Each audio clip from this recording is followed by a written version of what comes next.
Wimbledon's ban on Russian tennis players may put it out of step with the other Grand Slams and expose it to accusations of discrimination, but in the trying circumstances the championships were presented with, it was the right call. As much for Daniil Medvedev and co as anyone. The criticism of Wimbledon has overlooked the fact that as a championship it was faced with a Russian doll of a problem. On the outside there was the moral quandary faced by the French Open and the rest of denying individual sportsmen and women the chance to compete simply because of an accident of birth. Exclusion by geography jars, but inside there were unique layers of complexity to this situation. The Ukrainian players did not want the Russians there, that in itself, coming from a country at risk of being erased from the map, held a powerful sway.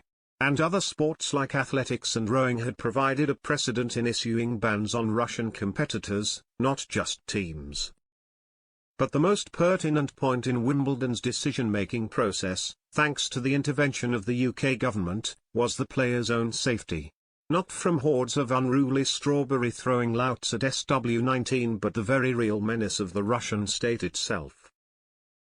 The stipulation by the UK authorities that any player intending to compete at Wimbledon as a neutral athlete was required to come out against the Putin regime first was a dangerous hoop for them to jump through. Put yourself in Medvedev's position.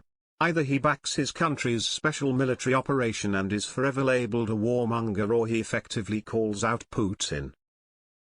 Whatever his private thoughts on the horrors unleashed in Ukraine, would the world number 2 have really wanted to do that and possibly compromise the well-being of his loved ones back in Russia? And what about his own security? He may live in Monte Carlo, but as the Salisbury poisoning showed, Putin's murderous silencing operation has a long reach.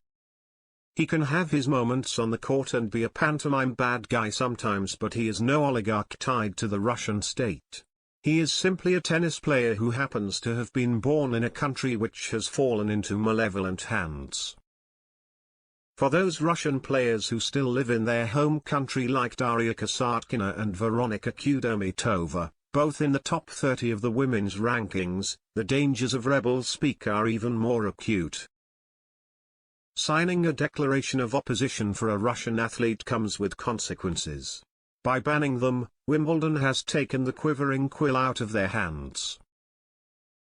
The one reliable indicator that SW19 has got this difficult call right was a statement by Novak Djokovic denouncing it.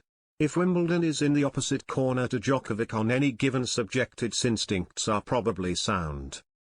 The defending champion is an expert at missing the point, and he has done so again on this one in glossing over the predicament the British government's demands created. On a purely sporting level, it is sad. Medvedev, for one, is the US Open champion, and it would have been good to have him along for the ride. Equally, world number 8 Andrei Rublev, who reached the 4th round of Wimbledon last year, will miss out. He was brave enough to scribble a "No War Please" message on a TV camera lens at the Dubai Championships in February. But while the Russian state response was to claim Wimbledon was weakening its own tournament by banning players from its country and the puppet state of Belarus, the championships are hardly on their uppers after losing them. Sanctions hurt, that is the point of them, but Wimbledon will still be Wimbledon without the Russians this summer.